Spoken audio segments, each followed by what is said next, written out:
إن الحمد لله نحمده ونستعينه ونستغفره ونعوذ بالله من شرور أنفسنا وسيئات أعمالنا من يهده الله فلا مضل له ومن يضلل فلا هادي له أشهد أن لا إله إلا الله وحده لا شريك له وأشهد أن محمدا عبده ورسوله. السلام علیکم برادرانی خیلی عزیز و گرامی. اینک ما و شما باز در یک روزی سید قرار داریم و برای ادا کردن این نماز جمعه از راه‌های دور و نزدیک اشتراک داریم. همگیمان یک مقصد داریم، خداوند این عبادت از ما قبول گرداند. همگی مقصد ما همین است. از این خاطر از پروردگارم خواهان هستم، خواهش دارم که خدایا در هر یک قدم این جمعیت ما نیکی ها کتابت بفرمایی و این جمعیت که از گناه و از لغزش و از سهو خالی نیستند، خدایا در هر قدمشان سهو و لغزش هاشون دور بگردانی. خدایا این عبادت خیلی مهم را از این بندگانت قبول بگردانی. خدایا تا جمعه آینده این جمعیت را صحت و سلامت نگه داری. خدایا در دل این جمعیت ما محبت خودت را، محبت حبیبت را، مهر قرآن و مهر اسلام را خدایا باز هم زیادتر جایگیر بگردانی. پروردگارا، آرامی که یکی از نعمتهای خیلی قیمت است، خدایا در این جمهوری ما این نعمت را همیشه سایبانی سر این مردم بگردان. رئیس جمهورم برای بهبودی، برای پیشرفت این جامعه، برای از حالتهای خیلی وزنین برآوردن این ملت سعی کوشش ها دارد. خدا ایشان هم در حفظ امانت نگه داره. الحال که در سفر هستن، خدایا سفرشون با فیض و با برار و صحت و سلامت باز به این وطنشان بگردانی. ربنا فاغفر لنا ذنوبنا وكفر عنا سيئاتنا وتوفنا مع الابرار آمین یا رب العالمین.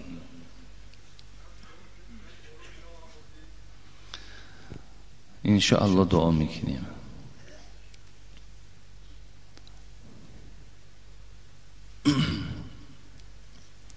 برادران خیلی عزیز و خیلی گرامی،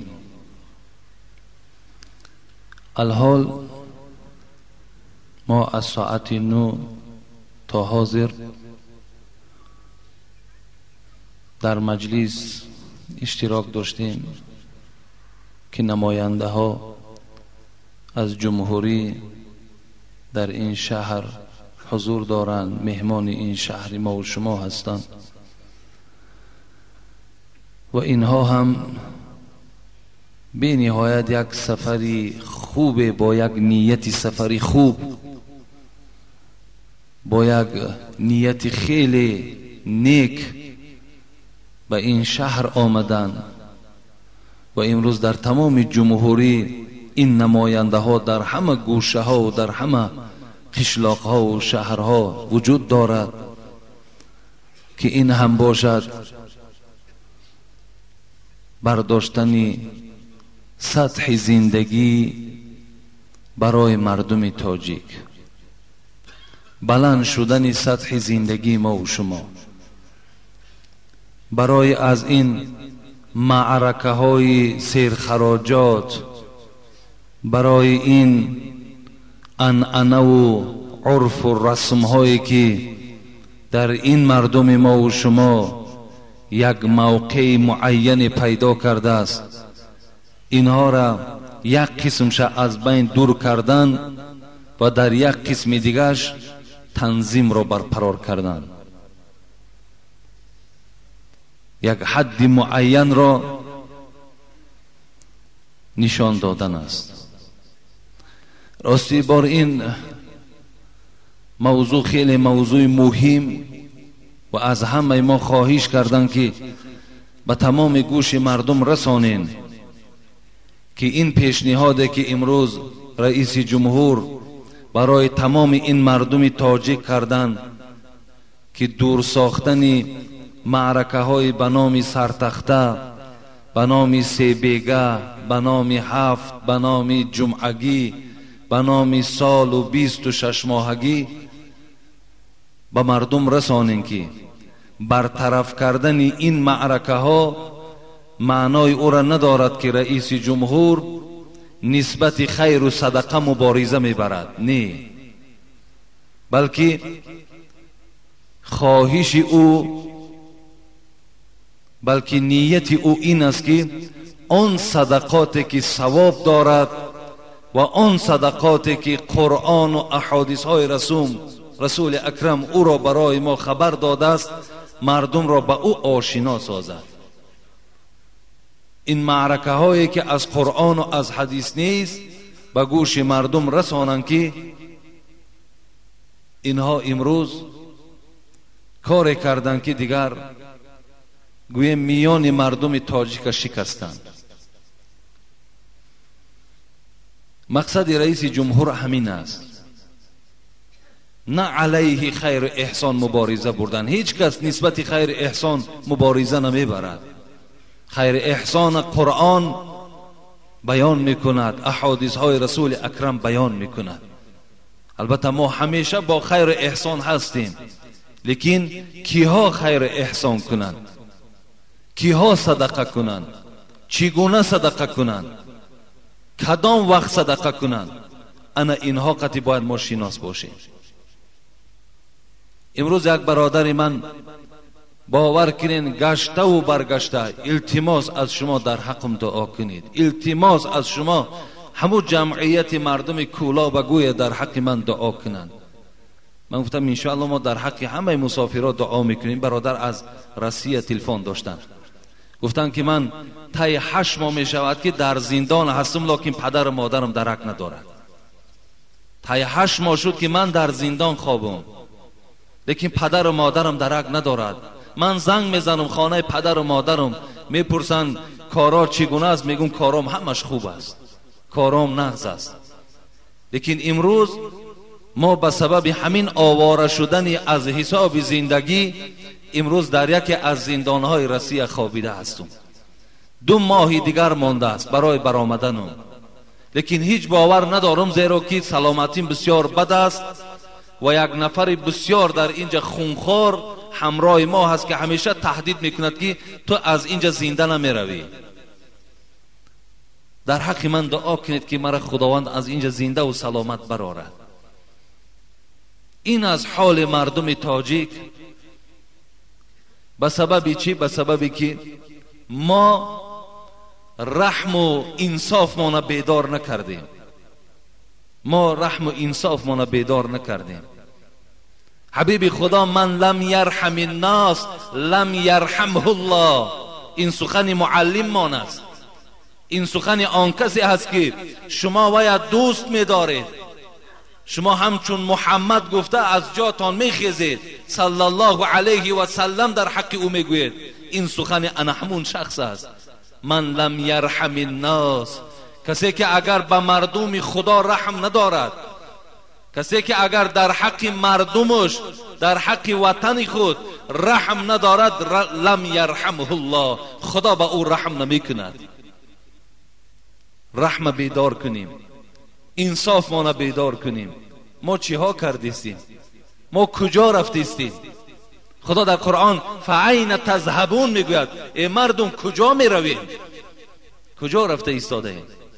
همون اللهی که ما را خلق کرده است. برادرای عزیز و گرامی، من امروز با خدا خیلی خوشحال هستم، خیلی خوشحال هستم که خدا در عمر جان این سرور دولت برکات داد که یک موضوع را بیدار کردند که اگر تمام عالم ها و مولوی های تاجیکستان جمع شوند یک معرکه را نابود کردن نمیتونند. لیکن اگر امر این ایشان باشد، امر این سرور باشد، انشاءالله ما هم در پهلو، ما هم تا حد الامکان خدمت خودمان میکنیم تا که همین مردم از همین رسم و اصول هایی که تماما از ما نیست از اینها دور شویم، تا که ما هم فهمیم که بایی چی باشد، دارایی چی باشد. ما نیست تا که فهمیم که کنی خانه زیبا چیست، کنی سر لباس تازه چی است. ما نیست باید که رسیم به اون ساعتی که بچه های ما در همون لیسه هایی که بچه های همی کلانا میخوانند، بچه های ما هم در همون جا خوانند. ما هم رسیم به اینها. برای چی ما نمیرسیم؟ به خاطر که پولها من در راه نادرست صرف شده ایستاده است. الله از ما چی میخواهد؟ برادرای عزیز، شما همین نماز جمعه آمدگیتان از ترس خدا هست. شما به خاطر ترس خدا آمدین، و ایلا شما هم میتوانستین که برابر دیگر بندگان خدا پروای جمعه هم نکنید. لیکن شما را ترس خدا به این خانه آورد. انمون پروردگار به ما و شما میگوید، شما میتوانید سوره حج تماشا کنید. الله میگوید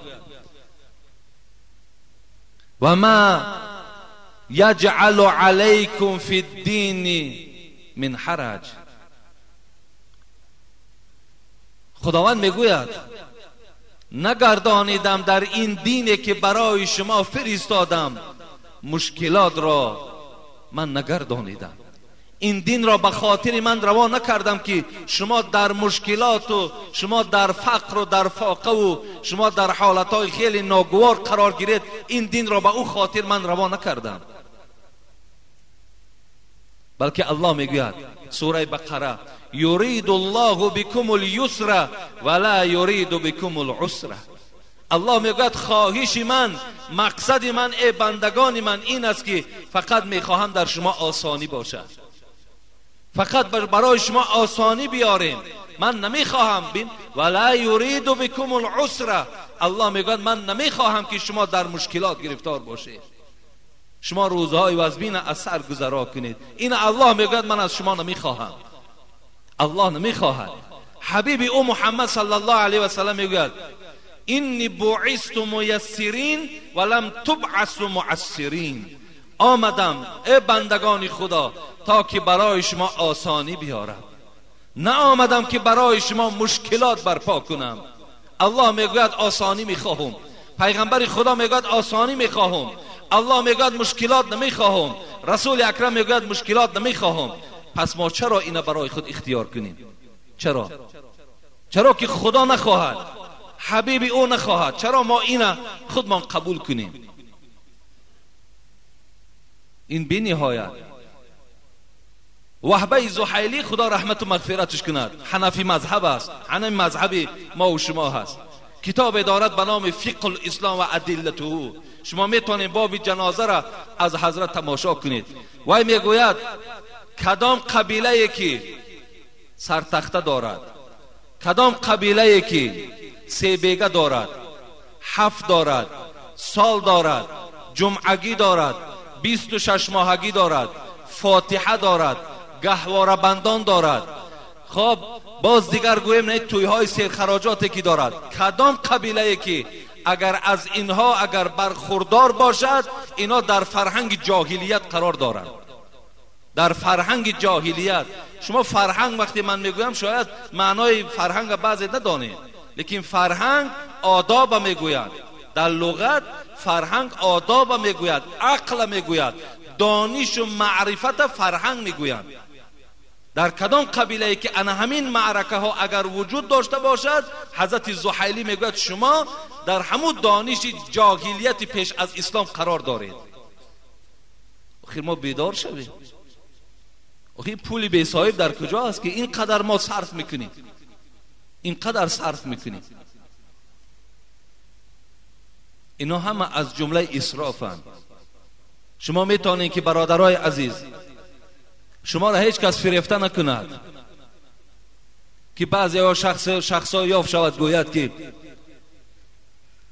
شاید که در مذهب امام ابو حنیفه هست، گفته به نام امام ابو حنیفه را در بین ما و شما دلیل کند و با همین گوییم که باز همین چیزی که امروز اطرافش صحبت می رود باز همین را قوی کند، باز همین را در فکر شما جای کند، شما را دشمن نسبت رئیس جمهور و نسبت دامله ها کند. شما یقین دانید ما در مذهبمان حضرت امام ابو حنیفه شخص داریم به نام ابن عابدین شامی که رد المحتار دارد، علی در المختار دارد، کتابش مشهور است، خودش آدم بزرگ است. وی میگوید اگر روز اولی وفات شما اگر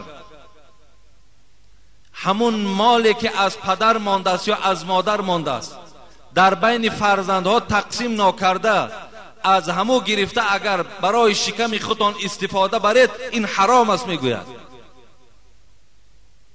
ابن عابدین شامی.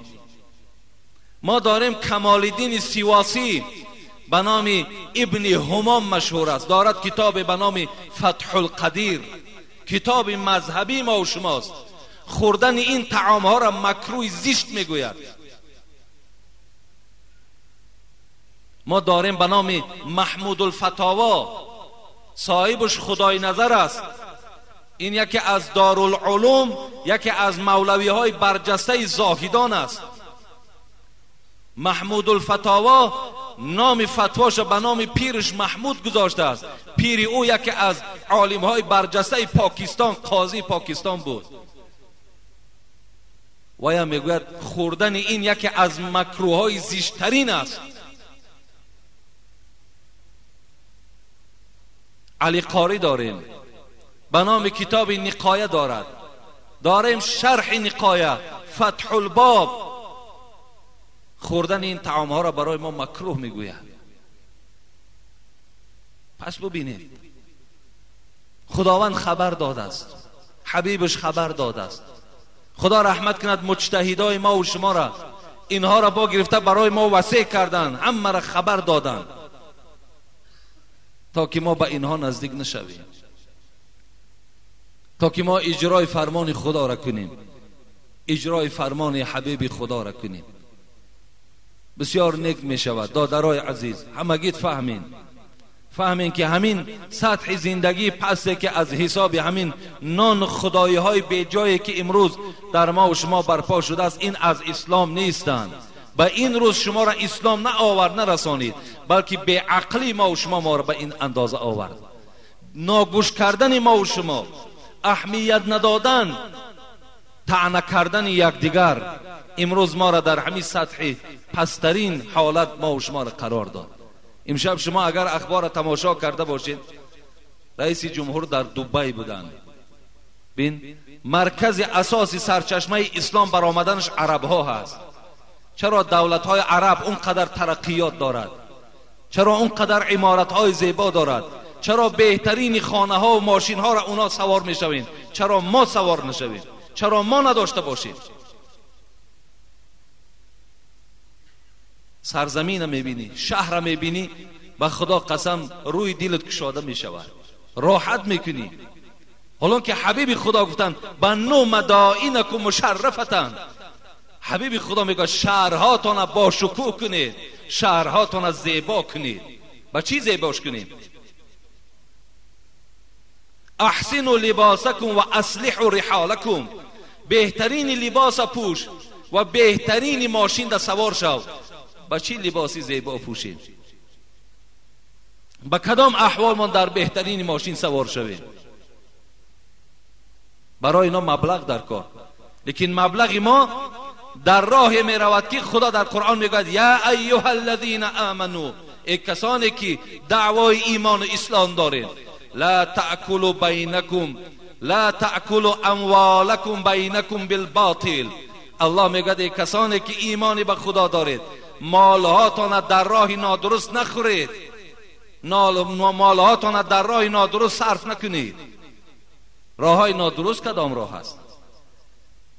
از سرتخته سرکردگی تا سه بیگه و تا هفت و تا چیل و این معرکه هایی که در فوت در وفات اجرا می شوند همگیش راه نادرست صرف شده ایستاده. باز غیر این چی است؟ راه های زیناکاری، بچه ها پول میتن دخترای مردم برده تجاوز میکنن، در راه نادرست پول ها من صرف داره. بچه ها میروند در کازینو قمار میزنن، پول من در راه نادرست رفته ایستاده است. بچه ها من میروند ویچر میکنن، عرق نوشی میکنن، پول ها من در راه نادرست رفته ایستاده. زنگ های آخرینه که رئیس جمهور هم قید کردن، در زنگ های آخرین چندین سوال و جواب در بین شما من داشتم. دخترها نادختر شدن در زنگ آخرین. کجا رفته ایستاده؟ پول میتیم، دخترها من نادختر میکنیم. زنگ های آخرین، پول های ما در کجا رفته ایستاده است؟ گفتی رئیس جمهور امروز تلفن موبیلی 1,200,000 اهالی مردم تاجیکستان صاحب تلفن موبیلی بوده است. این در یک خانه یک تاش بس بود، حاضر تا 4-5 تا تلفن موبیلی در هر یک خانه وجود دارد. آیا همین خراجات نیست؟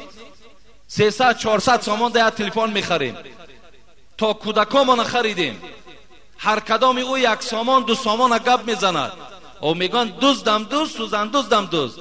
یک سوم هم اسراف است، 10 سوم هم اسراف است، همش اسراف است. از پرکت ها میریم 80-100 سوم در دخترها ما فتا میخریم. پرکت حاضر باز اینش من درک نداشتم، نو درک دار شدم که دخترها تا توی تمام شدن تا 10 تا 15 تا نمود فتا را علیش میکردن. 15 دقیقه پس هر کدام این 100 سامان است. تصور کنید این پولهای مال در راه باطل نرفته ایستاده است. پس از کجا ما و شما زندگی ما را بنیاد کنیم؟ از کجا دیگر ما و شما حالت خوب داشته باشیم؟ من باوری دارم، باور کنم این نمازگزارایی که در همین درون هستین، خیلی اگر یگان تا اگر ثروت و دولت زیاد نداشته باشین، اکثریت فقیرین، اکثریت کمبغل هستین. شما نمازی به حضور دل ندارین، به خاطر که شما مال ندارین، به خاطر که خاطر شما پریشان است. شما حتی خداتون به محبت عبادت کردن نمیتونین. برای شما همه در فکر 4 سوم است، یا در فکر همون بچه‌ای که در رسیه داری، در فکر همون از زنده می آید یا مرده می آید. از کجا بین؟ کی بیدار شوید؟ الحال من برای شما این صحبت هم میکنم، او طرف میگردیم والله که با دشمنای داریم که میگوید که حاجی میرزا یا که وهابی شده است یا که سلفی شده است یا که مثال فلانی شده است، گفته با شما را باور کن روحیتون دیگر میکند. والله که من از روی غمخواری میگم، من اینم میدانستم که چند سال پیش میگفتم، حتی از پشت بسیاری گویم این سخنها ما چه فشارها دیدیم، چه عذابها از دست حکومتدارا کشیدیم، لیکن از روی غمخواری بود. برای من هیچ مشکل نیست گذراندن این معرکه ها. داریم هم قدر شاگرد و همین قدر قدردانای دارم که هفته اگر شما با 1 گاو گذرانید، من با 2 گاو گذراندم، 3 گاو قد میگذرانم. لیکن این من برای این نه آمدم. حبیب خدا چی گفت؟ آمدم برای شما آسانی بیارم. پس ما کی هستیم؟ ما شخصانی هستیم که میراث پیغمبر، علم پیغمبر برای خود گرفتیم. ما نیز فردا مردن داریم، ما نیز در پیشگاه پروردگار ما راست میشویم. ما نیز امروز با شما سلام علیک داریم، نان شما را میخوریم. وقتی حقیقت که به گوش شما نرسانیم، آیا ما در پیش خداوند شرمنده و خجالت نیستیم؟ همه این از جمله اسراف است، از جمله اسراف هستند. شما یقین دانید که خداوند در قرآن ولا تبذر تبذیرا ان المبذرین كانوا اخوان الشیاطین و کان الشیطان لربه کفورا. پروردگار میگوید ببین ای بندگان خدا، اسراف نکنید، زیرا این که من که خدای شما هستم اسرافکار دوست نمیدارم، اسرافکار دوست نمیدارم. وقتی خدا که دوست نداشت، میدانی حال تو چی میشود؟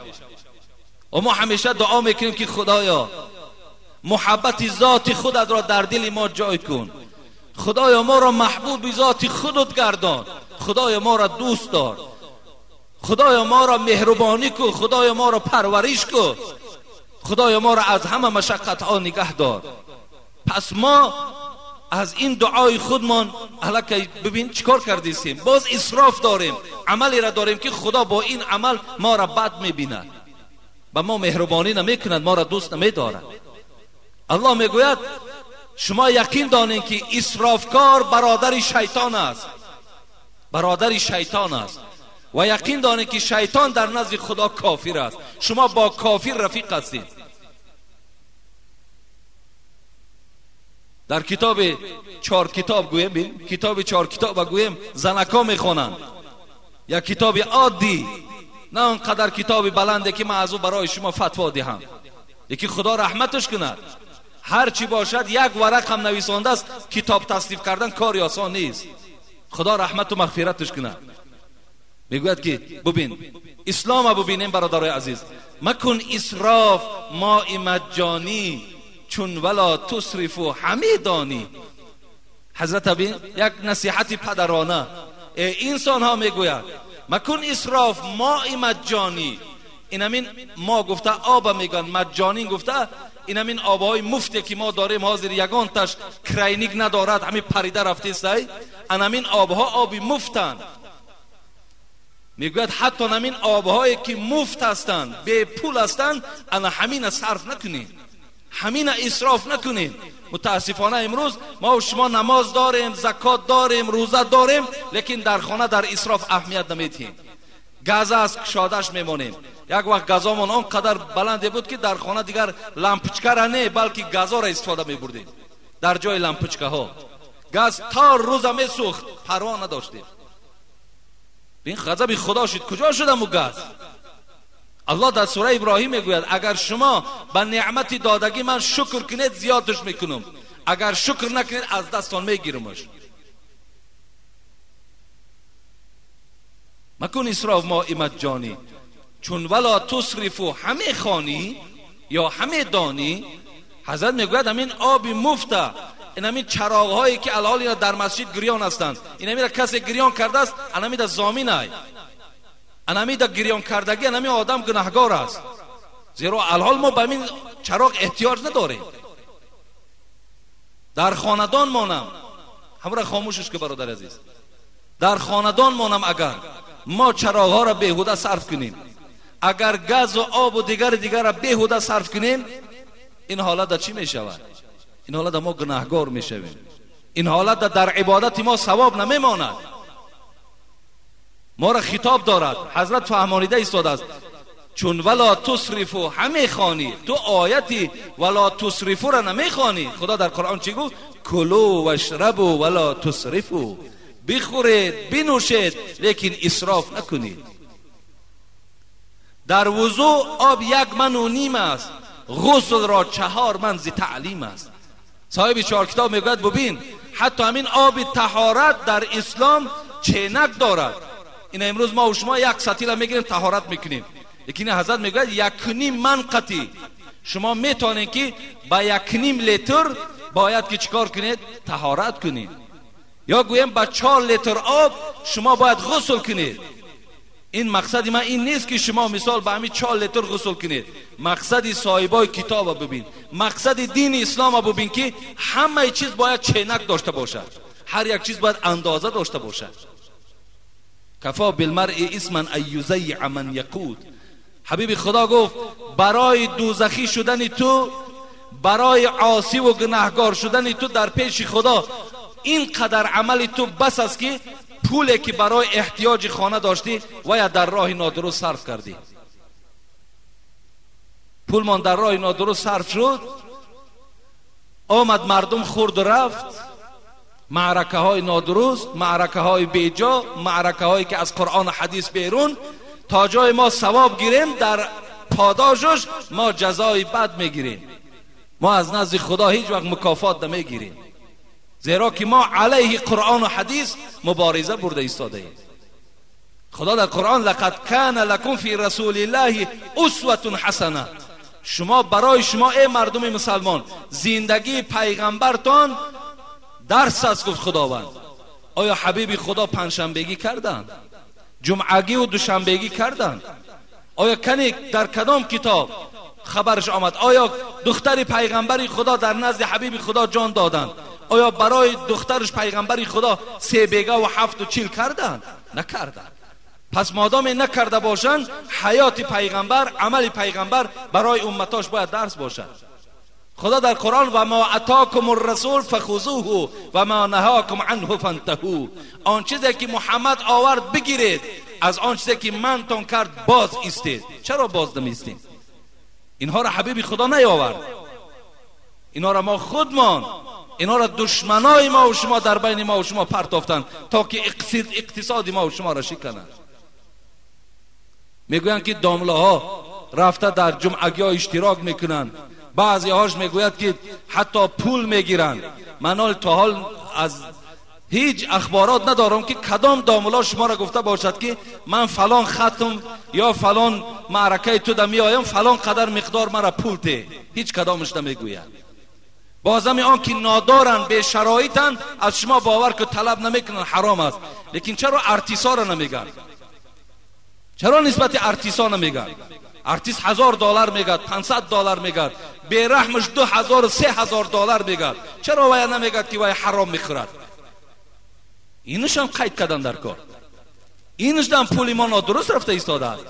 از خواندن او اگر با شاید ارتیسی باشد که او مثال یک بخواند که ما یک راحت کنیم، فقط گرم گرم گرم دیگر نمیفهمی چیست.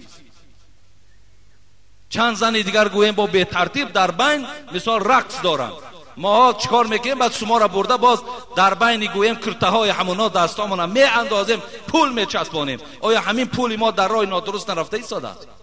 در راه نادرست است.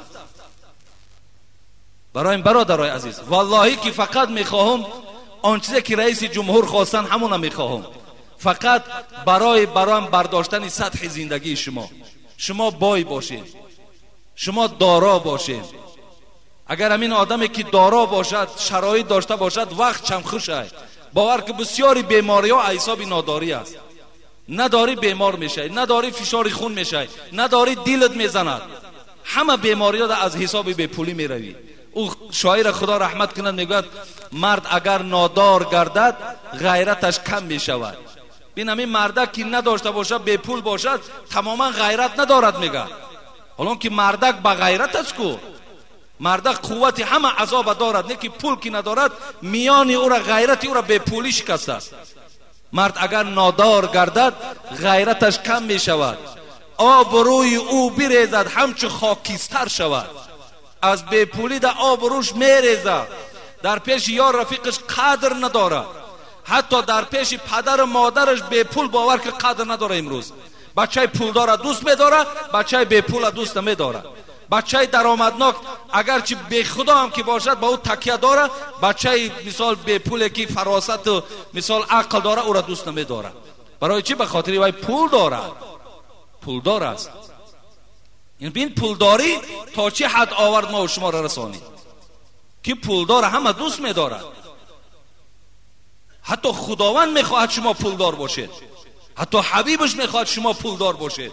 هیچ وقت اسلام نمیخواهد که شما کم بغل باشید. اسلام هم طرفدار است. اگر اسلام طرفدار کم بغلی میشد، شما را نمیگفت که لباس زیبا پوش، مرکبهای زیبا داد، نشین شهرهاتون با شکوه کنید، خانه هاتون خوشروی کنید، نمیگفتند.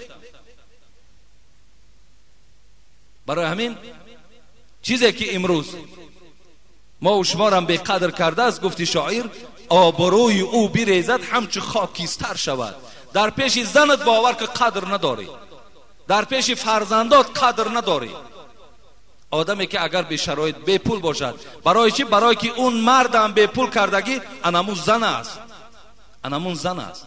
الحال من در مجلس پیشنهاد کردم فقط میتواند این جامعه ما را از این خرافات و بدعت و از این خدایی های بیجا، یکم فرمان رئیس جمهور دور کند، دویم داملاها نه، اگرچه داملاها بسیار یک باور کن بسیار یک قوه بزرگند در این مسئله، لیکن دویم زنها باید باشند. این تشبوس رئیس جمهور باید دویم زنها با تمام قوه مثل داملاها واری مبارزه میبرند، سیوم داملاها این حالت ان شاء الله مردم ما میفهمونیم که در اصل ما مبارزی نسبت ضد قرآن و ضد احادیث نه، بلکه ما جانبدار قرآن و احادیثیم. ما هم از خدا میترسیم، ما هم در پیشگاه خدا جواب میگوییم. امروز همون مرد ناداری به آبرو را هم از پشت زن نوشیدگی است. برای هر این زن این فاتحه که در زنها هست همت میدانیم، میان شکن است، 9 تا خوراک، 12 خوراک. این امروز با از دسترخوان‌ها مثال جمع کردن همینا را زنها تو نگویند دارای عزیز. با خدا همون نانی که از او جمعی را برای تو نادرست خوردنش. زن تا بگو که رفتی معرکه میلش خیلی خورسندی است، یگان جشن است رفتی، لیکن اصلا همجا یک تیکه نان نیار که عیب از شرم است. شما خانه خودتان تصور کنید که وقتی همون دسترخوان‌های شما را تازه میکنن خودتان چخیل میشوید. آخه همه شما از بازار هیچ وقت 10 کیلو مویز و 10 کیلو پیسته نمیخرین، یا 500 گرم خریدگی یا 1 کیلو خریدگی. انمون مردم گویم که به قدر به آبرو از دست زن نوشیدگی است. امروز باید تشبث این رئیس جمهور زنها هم باید که دستگیری کنند، زنها هم که باید مبارزی نسبت این معرکه های سرخراجات باشد. این حالت در انشاءالله اون مردک مثال آبروش مثل خاکستر را میگردد، آب مثال در پیش یار رفیقش به قدر نمی شود اگر در پهلوش انامین وزیرش انامین زنش کمکش کند. او حضرت سعدی میگفت زنی خوب فرمانبری پارسا کند مرد درویش را پادشاه. ببین، زنی خوب فرمانبری پارسا کند مرد درویش را پادشاه. اگر زنی خوب باشد، اگر زنی با عقل باشد، اگر زنی باشد که خراجات های بی معنی را نخواهد، زنی باشد که گویم که معرکه های دبدبناک نخواهد، زنی باشد که هر روز دین رجدینی و مولود و مثال دیگر معرکه ها را نخواهد، این مرد، این زن زود است که این شوهرش پادشاه میکند.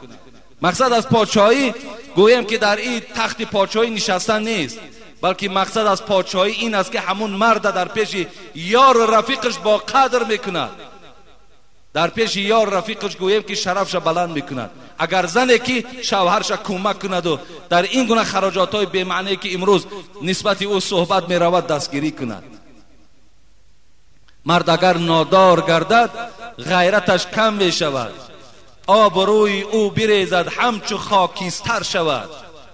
نطفه فرزند نر در پشت مرد قرضدار، یا عرق گردد بریزد یا زیغم دختر شود. نطفه فرزند نر در پشت مرد قرضدار. ببین، نطفه همون نطفه که از او پروردگار فرزند تشکیل میکند، تشکیل میدهد، از او فرزند نشأ و نما مییابد.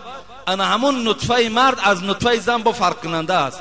حتی میگد اگر نطفه اگر با قوت هم که باشد، لیکن مرد قرضدار که باشد، از حساب غم اندوه یا همون نطفه با قوت عرق میشود میریزد، یا اینکه از غم دختر میشود به سبب قرضدار بودن همون جوان مرد. خدا در حدیث حبیب خدا هست هر کسی را که خدا خواهد که خارش گرداند و به قدرش گرداند، در دنیا قرضدارش میگرداند. قرضدارش که کرد دیگر یقین دانه که از او در به قدر آدم نیست، دیگر بیچاره راهی گریز میگیرد. بعضی هاش بعد آخر باور کنین بعد دست به خودکشی میزنن، دیگر نمیتواند، علاج ندارد، مجبور میشود که دیگر دست به خودکشی زند. برای همین برادرای خیلی عزیز و گرامی، اطراف این من انشاءالله هر یک جمعه برای شما صحبت میکنم و همه شما را آگاه میکنم که دین از نزد خدا آمده است که فقط آسانی را میخواهد. دین از نزد خدا آمده است که فقط ترقیات را میخواهد. دین از نزد پروردگار آمده است که فقط فهم بلند و ذهن ذکی را از ما طلب دارد. دین از نزد پروردگار آمده است که برای ما فقط دانش طلب دارد. دانش. این امروز جوانای ما و شما برای چی بی‌سوادند؟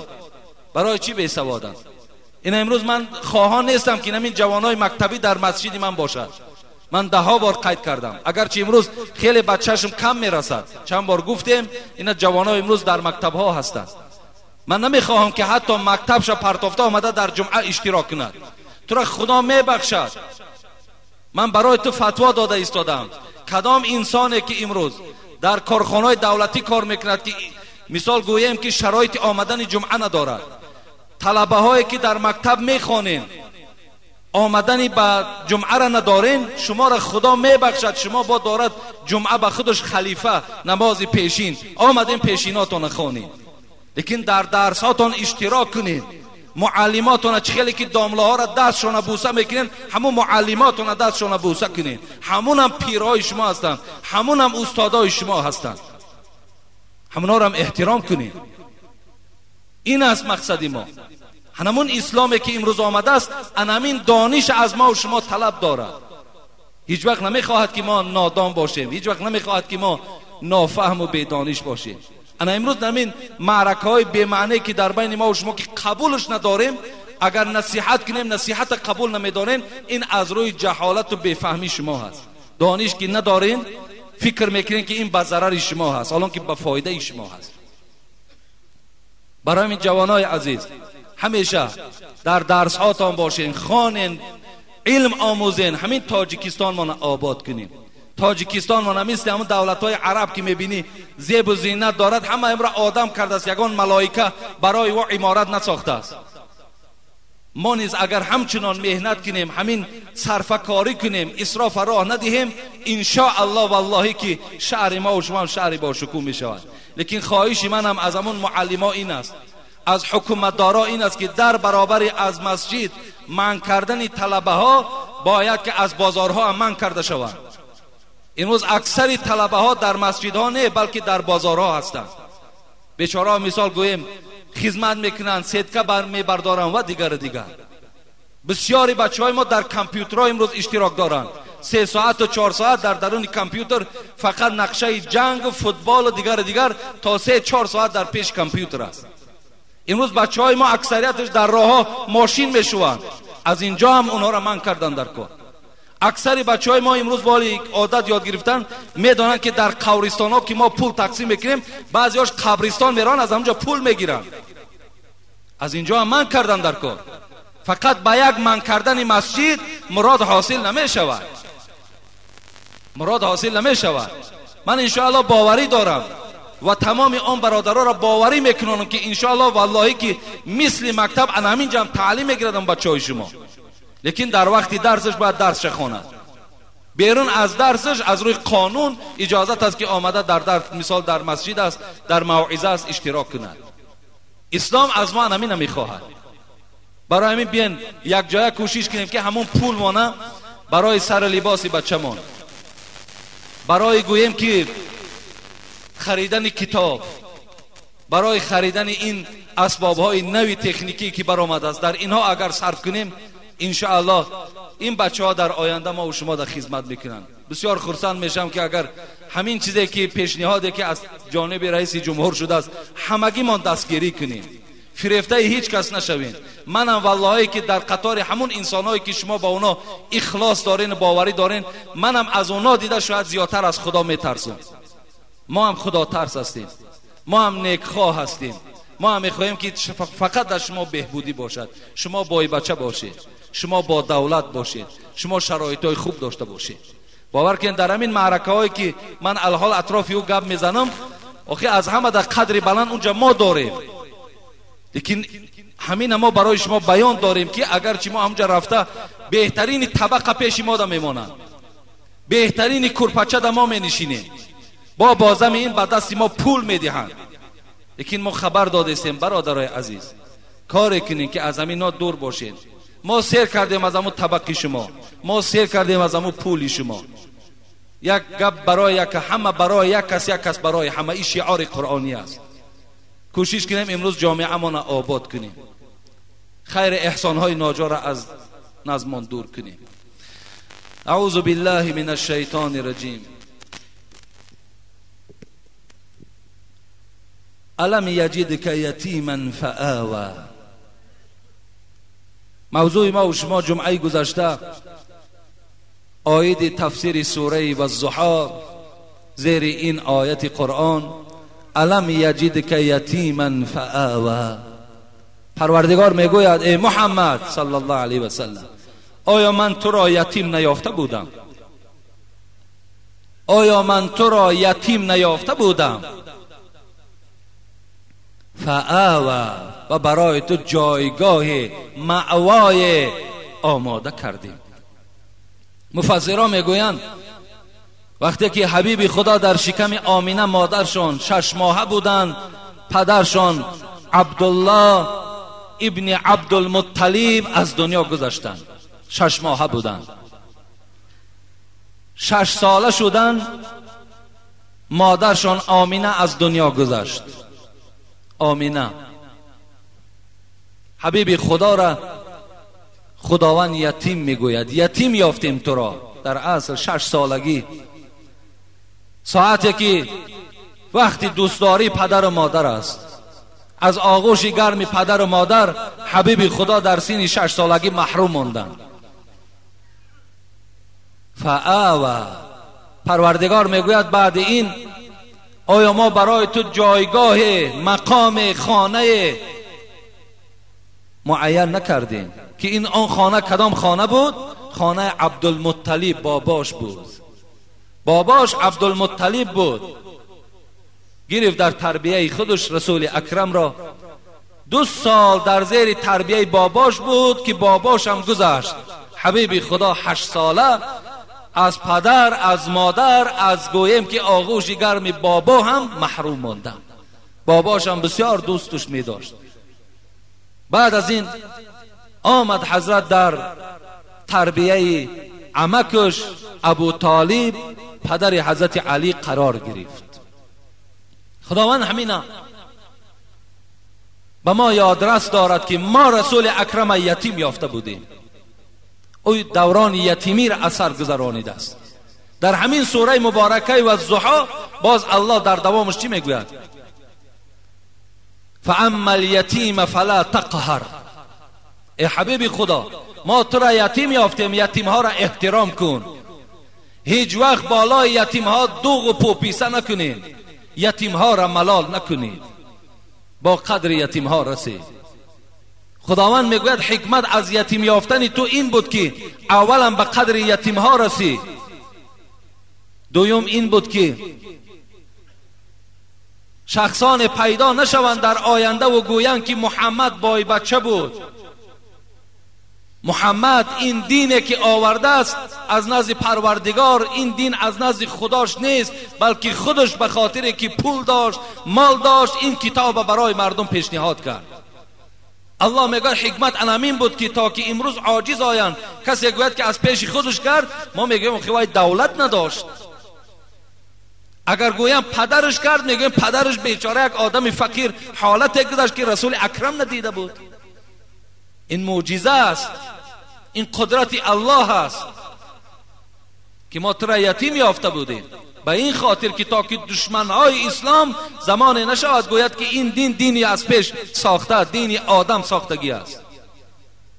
لیکن حکمت اولش همین بود که تو یتیم ها را احترام کن، بالای یتیم ها دوغ و پوپیسه نکن. حبیب خدا میگوید خیر بیت فی المسلمین بیت فیه یتیم یحسن الیه.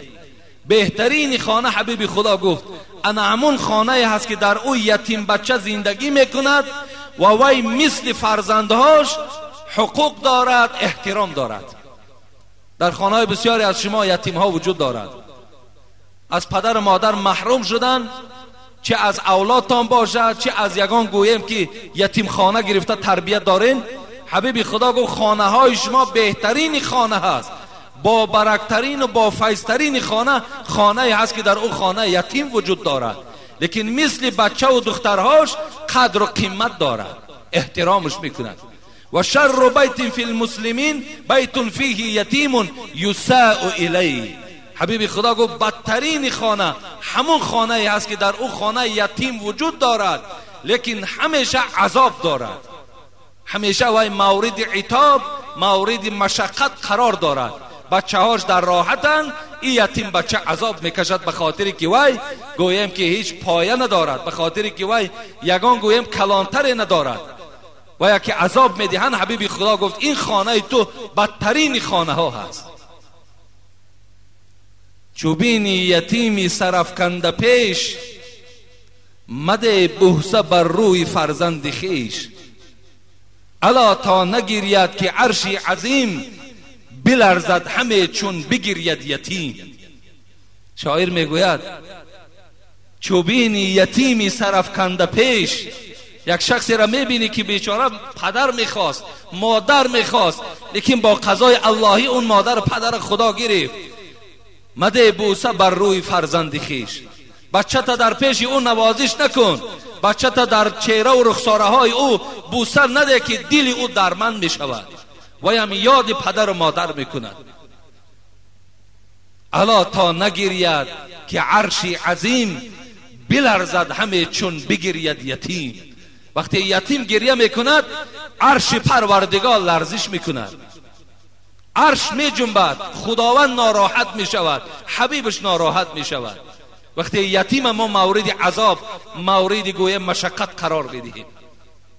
حبیب خدا از این خاطر گفتن اللهم انی احرج حق الضعیفین الیتیم والمرأة.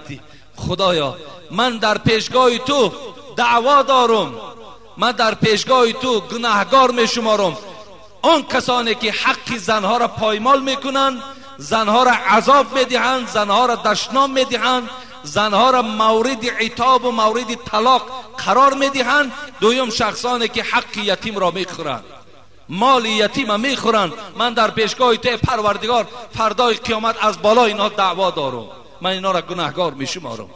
عیب است، شرم است وقتی ما مال یتیم میخوریم. والله که قرآن به ما حکایت میکند ان الذين یاکلون اموال الیتما ظلما انما یاکلون من بطونهم نارا و سیصلون سعیرا.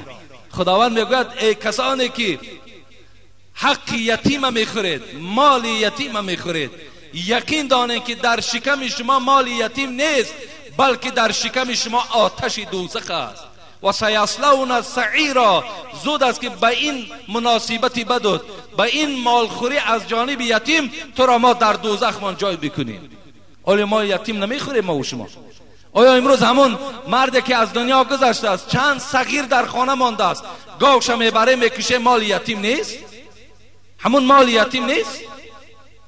اگر همون من گفتم که اگر به پیش از ترکه اگر همون را مردم خورد قطعا حرام است. والله الله میگوید از این خاطر ماها به یتیم ها چی باشیم؟ اتحب ان یلین قلبک و تدرک حاجتک. حبیب خدا میگه دوست میداری این که دلت نرم شود، میخوای که دل تو ترسان از خدا شود، میخوای که در همه کارت خدا برار دهد، کشایش نکو. برای کشایش کارم هیچ حرکت نکن. میخوای که کارت کشایش یابد، میخوای که تمام تجارتت دائم سودات گرم باشد، میخوای که در دلت همیشه ترس خدا باشد. راهش حبیب خدا فهمانید اتحب ان یلین قلبک و تدرک حاجتک. ارحم الیتیم وامسح رأسه و اطعمه من طعامک یلین قلبک و تدرک حاجتک. حبیب خدا گفت برای دل تو ملایم شدن، برای در کارهای تو کشایش پیدا شدن، راش این است. چی بوده است؟ ارحم الیتیم. یتیم ها در رحم کن، رحم یتیم ها را بخور. وامسح رأسه، سرشان محس کن، سرهای اونها را دستمال کن. و اطعمه من طعامک، از طعامت به اونها چکار کن؟ طعام ده، طعام اونها را نخور. امروز دولتدارای ما بعضیاش باور کن مال یتیم میخورن. شما میتوانید مثل رهبر دولت یتیم خانه در دره ورزاب ساخته است، از خانه بای بچه ها در خانه خشورشان کرده است. آیا در این ثواب نمیگیرد؟ و تو پول داری برای یتیم ها پول تصرف کن، یتیم خانه تیار کن. مرحمت من تو را گویم خوش به حالت که تو آدم دولتدار هستی. خدا دولتی تو را زیاد کند وقتی تو رحم مسکین میکنی. حبیب خدا میگه الساعی علی الارملة والمسکین کالمجاهد فی سبیل الله. کسی اگر مالش برای مسکین، برای یتیم، برای فقیرها اگر صرف میکند همچنان است که جهاد در راه خدا کرده است. مرحمت جهادی نه. پولتا در این راه اگر تو صرف کنی خوش به حالت، لیکن افسوس که تو مال یتیم میخوری. تو تا جایی که در اون مال دهی از مالش میخوری.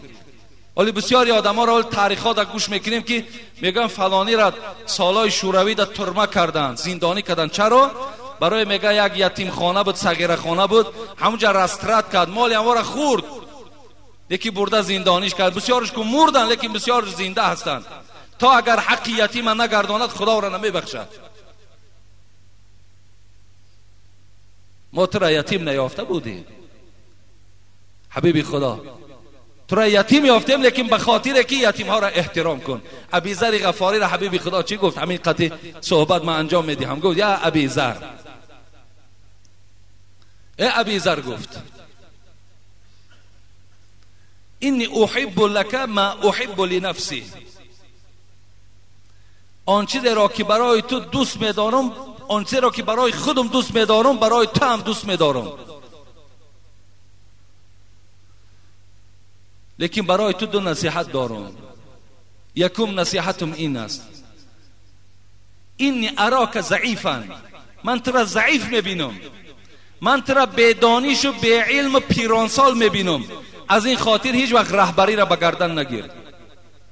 بالای دو آدم رهبر نشه، زیرا که تو دانشی رهبری هم نداری و تو شاید که 30 سال پیر شده است، تو دیگر رهبری کردن نمیتوانی. چگونه که امروز رئیس جمهور هم کادرهای جوان پرتافته ایستاده است که تا که خدمت کنند. نداری قوتی رهبری کردن، فهمیش نداری، نکن. گفت حبیبی خدا. دویم چیزی که برای تو نصیحت میکنم این است که بالای مال یتیم هیچ وقت سروری را به گردن نگیر. هیچ وقت بالای مال یتیم حکمران نشو، زیرا اگر یک ذره از او تو اگر نادرست رفتار کنی در پیشگاه خدا جواب میگویی. این بود نصیحت حضرت رسول اکرم به ابیذر غفاری. انشاءالله من دوام این آیت جمعه آینده خدا خواسته باشد برای شما باز تحلیل میکنم. فقط اینقدر فهمیم برادرای عزیز و گرامی که در مال یتیم، در مال برادرای همسایه‌مان رحم و انصاف داشته باشیم، طعنه شان نکنیم. زمان طعنه گم شد دیگر، بس از طعنه کردن. دسترخوان خودت ببین، بعد مثال گویم که نسبت همسایت گپ بزن. اگر دسترخوانت خوبم که باشد، بجای طعنه کردن باز کمک کن، هیچ وقت طعنه نکن. از همین معرکه های سرخراجات دور باشیم برادرای عزیز. این ریا است، این اسراف است، گناهگار میشین به خدا قسم. قرضدار میشین، دربدر میشین، بیمار میشین، هیچ فایده برای شما نمیدهد. کم خراجات کنید. خراجات ها را میتونین که تماما اگر از بین بردارین با خوش به حالتون. همون رئیسای جماعت ها، وکیل ها، دامله هایی که در محله هستند کوشش کنن که همگی کمک کنن که همین معرکه ها را مثال تا حد امکان گویم که از بین نابود کرده و همین را به یک تنظیم درآورن. خب اینجا یک سوال آمده است، همین این برادر از ما درخواست کردن. خب ما دانشجو از شهر دوشنبه با یک سوال نزد شما آمدیم. از شما احتراماً خواهش میکنیم که با سوال ما جواب پر را گردانید. در وقت درس تاریخ معلم گفت که آدم از میمون تولد شده است. ما گفتیم که نه، آدم را خدا آفریده است. معلم باشد دلیل آوردن که بدل میگوید هیچ شکل به حی الله قابل صورت نشد، آدمی هم پیش از آن آدم شود بوزی نبود. داملای عزیز، همین شعر را تحلیل میکردید در حق ما و عائله ما. یک دعا کنید خدا عائله شما را و خود شما را از همه آفت‌ها نگه دارد. لیکن معلم کار خودش میکرد بسیار خوب میشد. اگر به همین خلقیت آدم کار نمیگرفت، اگر معلم درس خودش میگو، ما پیش معلم روان میکنیم که بچه‌ها ما از قرآن دور نکنن، روان میکنیم که درس دنیوی را برای بچه‌های ما تعلیم بده، روان نمیکنیم که اطراف اسلام بحث مناظره کن. بحث مناظره اسلام باز برای متخصصای خودش است. اگر همین معلم خدا نگهش دارد، باز شاید که بعد سختش رسد. افسوس که سواد تحلیل شعر ندارد. اگر می داشت این دلیل نمی آورد. حالا که اگر بدیل گفته باشد که نمی آدم از میمون قبول شده است، من سخن بدیل ها دور می پردم، آیت قرآن میگیرم. و گپ در اینجا سخن بدیل نیست، گپ در این که آیت قرآن میگه. آیت قرآن گفته است خدا بفرماید خلقتنی من نار و خلقته من طین، من شیطان از آتش آفریدم، آدم از خاک آفریدم. بین آدم از خاک آفریدم، خدا گفته ایستاده است. بیدل هیچ وقت معنای شعر بیدل این نیست. سخن خدا ماندگی دلیل ما بیدل میکنیم یا دلیل مثال گویم که حضرت سعدی را کنیم، دلیل یگان شخص کنیم نمیشود. در جای نص قرآنی بودن همه سخن دیگر چی است؟ رد است وقتی آیت قرآن باشد. لیکن اینجا این حضرت چی گفتند؟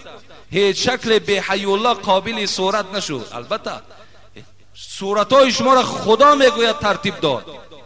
دهد نطفه را صورت چون پری، کی کرده است بر آب چون این صورتگری؟ سعدی میگوید این نطفه را خدا صورتی زیبا دادگی است، شما را خدا صورت دادگی است. لیکن در دامش میگوید آدمی هم پیش از آن آدم شود بوزی نبود. بسیار خوب میشید همین معلم 60 غزلی میرزا عبدالقادر بیدل تحلیلش برآمده است. اولی همین سخنرانی انمون 60 غزل بیدل از علمی شعر سر بشود، گیره کتاب خواند، از روی کتاب تحلیل کند. اینجا من میتوانم که حتی گویم که آدمی هم پیش از آن آدم شود بوزی نبود.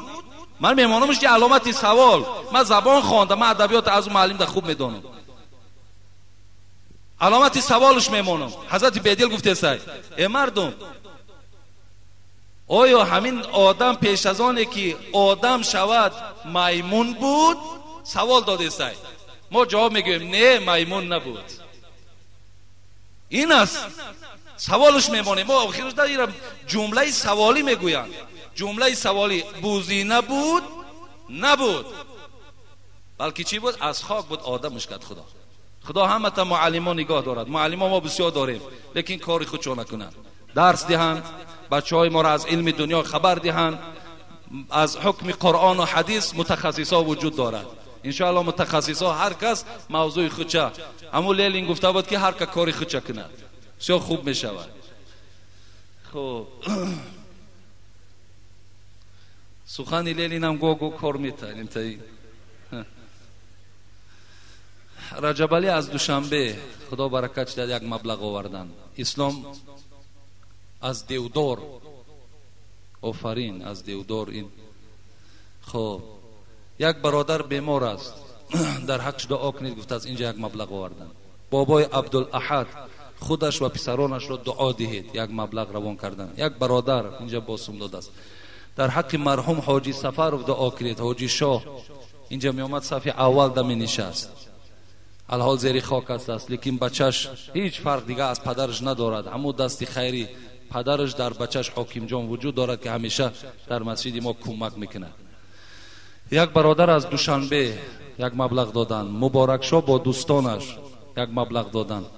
دعا کنید که دوستی ما زوال نیابد. عبدالجبار از جنگل باشی سفر دارد، سوم دادن. من گفته بودم که سفرکی سوم